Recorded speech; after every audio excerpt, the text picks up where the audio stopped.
इस प्रकार के प्रश्न को हल करने के लिए बच्चों सबसे पहले हम इन श्रृंखलाओं को x के मान के बराबर मानेंगे। माना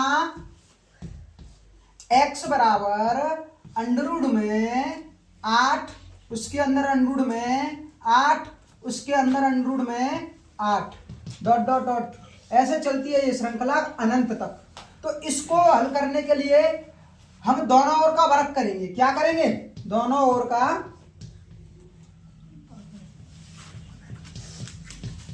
वर्ग करने पर, दोनों ओर का वर्ग करने पर तो इधर x स्क्वायर हो जाएगा और इधर 8 बचेगा। दोनों ओर का वर्ग करेंगे तो और एक बार वर्ग करने पर एक अंडरवुड कटता है, तो एक वर्ग करने से एक अंडरवुड तो कट जाएगा पर लेकिन यहां से ये बाकी श्रृंखला ये तो बचेगी। ये 8 अंडरवुड में 8 अंडरवुड में 8 डॉट डॉट डॉट ये श्रृंखला अनंत तक रहेगी। और ये जो मान माना है हमने अभी ये x के बराबर है। ये किसके बराबर है? x के बराबर है। इसलिए हम x स्क्वायर बराबर 8 तो रहेगी लेकिन ये इसकी जगह पर x आएगी। क्या आएगी? x आएगी। और ये क्या हो गया? 8x।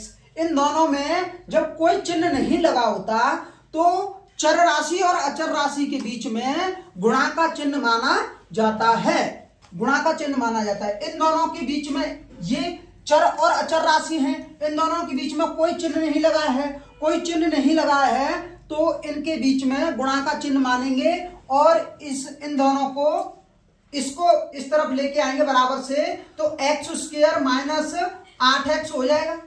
X square minus 8x हो जाएगा। इस बराबर के बाद 0 बचेगा। क्या बचेगा?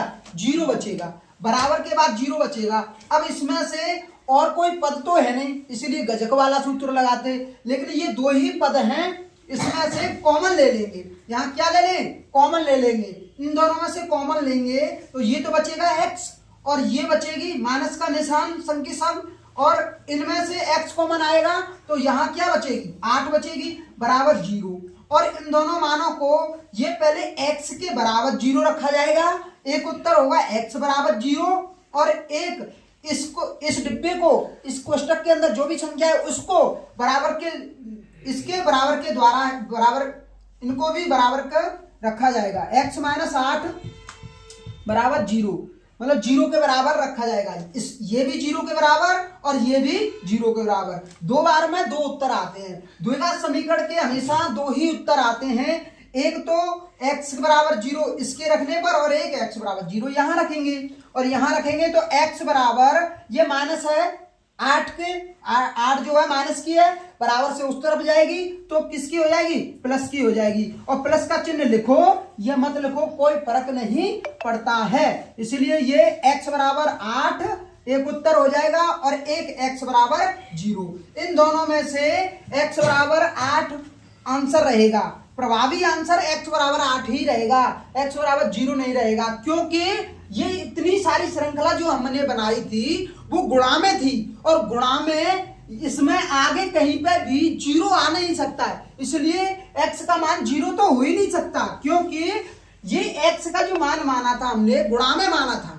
गुणा में x का मान आगे श्रृंखला में जा रहा है तो हमें दिख रहा है कि 0 तो होने की कोई संभावना ही नहीं है। आगे जो भी चलेगा वो प्लस में भी ही आएगा आंसर। यहां से आगे हल करके आएगा वो प्लस में ही आंसर आएगा।